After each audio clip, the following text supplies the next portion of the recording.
All right. Thanks, everyone. So for those of you who know me, you'll know I'm not Babak Tagari, but I am covering for him. So he wasn't able to make it, and a few others from Athena Lab were not able to make it, and so here I am. So I'm going to talk about live low latency cloud-based adaptive video streaming evaluation. It's a way of testing live low latency implementations. Excuse me. So it's open source, and you'll see a link towards the end where you can try it for yourself. But basically, this is a test framework that allows you to test live low latency implementations for both HLS and Dash streams using open source video players. And so here we use chunk transfer encoding with CMAF to feed media chunks to the players to do this testing. The testbed itself generates a live video stream, so it's a test stream that I'll show you in a minute. And then there's a P1203 quality model, which is used to actually assess and do some MOS scoring for those tests.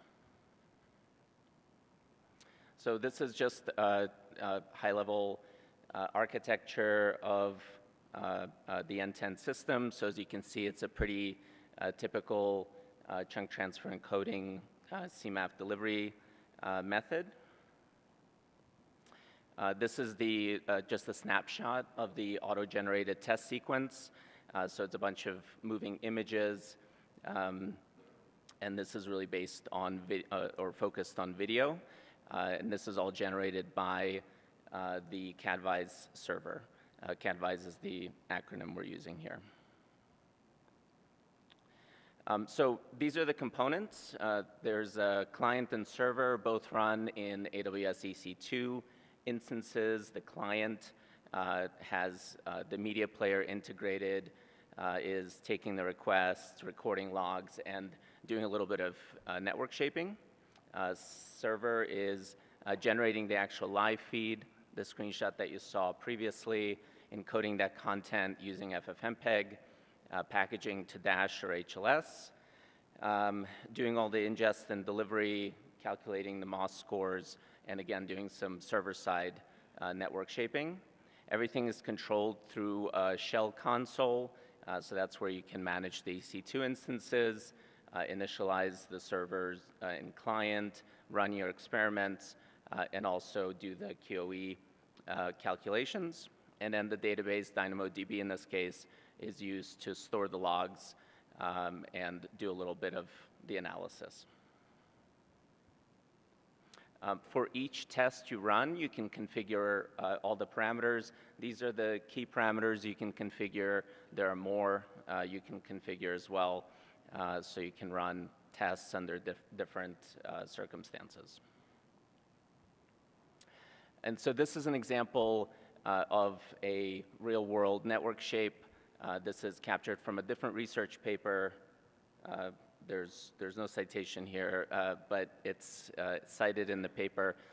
Basically, this is a bike commuter in Belgium for a period of 400 or so seconds. And this is what the network shape looks like for that bike commuter. And so in the testing that was done for this paper, this was one of the network shapes used. And then these are the others. I don't know how well you can see, but basically there are 4 network shapes used: a bike commuter, a car commuter, train commuter, and a tram commuter. I get most of those except for the bike. I don't know, how many people ride bikes? Do you ride bikes in traffic while streaming video? I don't, but I've seen it happen, so it's an interesting comparison for sure. I think the others are more practical, right? Car, train, tram. Folks are always commuting and watching video. And then net zero, the profile all the way to the right, is no network shaping at all. So I think the one thing that stands out from these tests right away is where there's no network shaping. In this case, this is for Dash streams.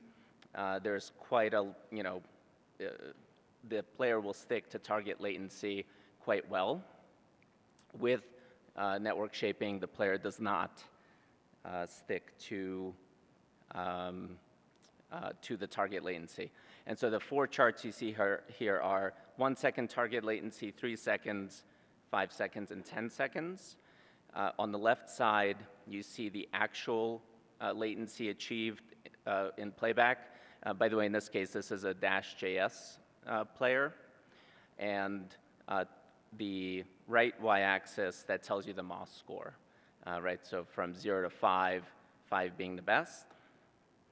And so in this case, you could see MOS scores are quite good when target latency is achieved without network shaping, less good with network shaping, right? They're all about that 2 mark for the MOS score.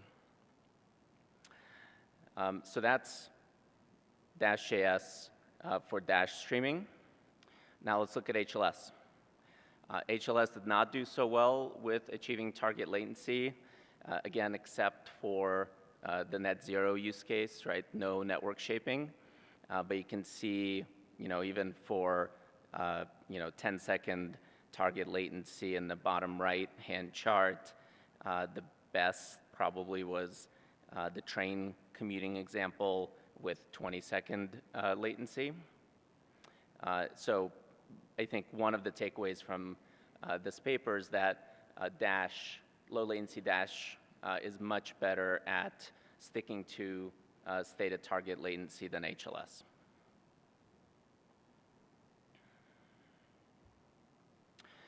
These are some raw results. I think the key point to look at here is the highlighted line there, which is, the one thing I didn't mention, I'll go back and mention it here.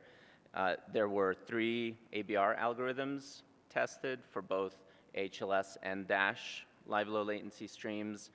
So it's the default that was implemented by the player, L2A and LOLP. So just different ABR algorithms to see how they perform relative to one another. And so again, if you look at the raw results, you see that for Dash, using the L2A ABR algorithm and sticking to a 3-second target latency, MOS score is quite high, almost 4, and the average latency there was 2.94 seconds, so really close to 3 seconds.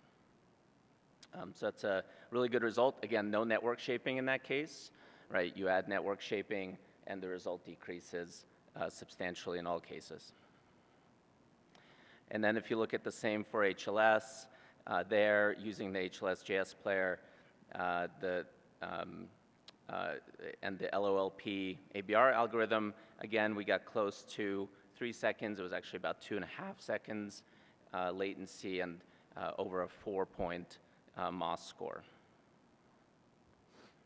And so looking at some of the conclusions, I think one thing that's really interesting is there's a method to do this testing. You can manipulate variables server side. You can swap in different players into this framework. But you can effectively assess how well does live low latency work, both with Dash and HLS.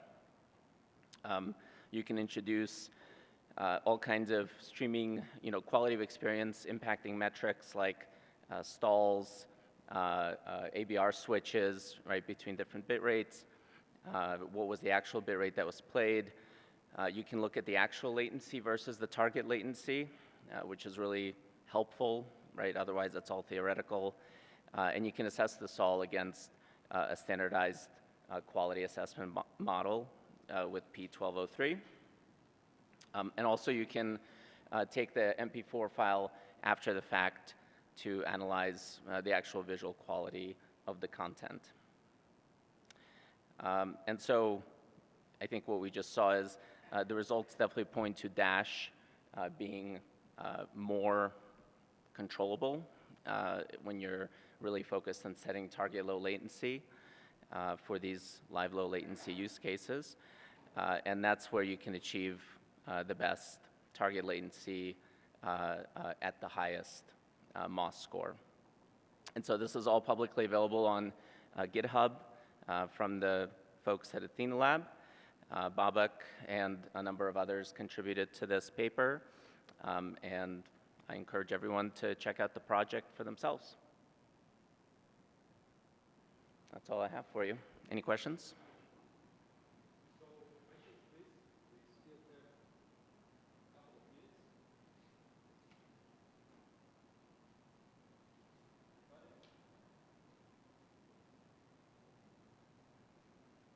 Questions? Okay. You, okay. If you can come here, thank you. Yes, quick question about your, you said something about network shaping. Like, why was the performance better without network shaping? And a follow-up question, what type of network shaping did you use to see the, I guess, less quality outputs? Yeah, so with network shaping, quality is lower, and also it's harder to achieve your target low latency. And the reason is you've got aberrations in the network, right? Either it's latency or it's jitter, or your bandwidth is higher or lower. You can see in this example of a bike commuter, available bandwidth varies, right? So as available bandwidth varies, you might be dropping packets. The client may be dropping packets, and so those aberrations in the network will cause problems for the client, and really then it's up to the client to adapt. And so that's why it's happening. What types of network shapes? These are the 4 types that were borrowed from pre-existing research, right? The bike commuter, the train, the tram, and the car commuter. And so really those are captures of real world commuters, and those characteristics were captured so that we could run these tests against those kinds of network shapes. So really it's just to see what does a network shape look like anecdotally, right, for instances of these various commuters. Got it, thank you. Thanks, good question. Any others? Okay, we have time for one more question, if anybody has.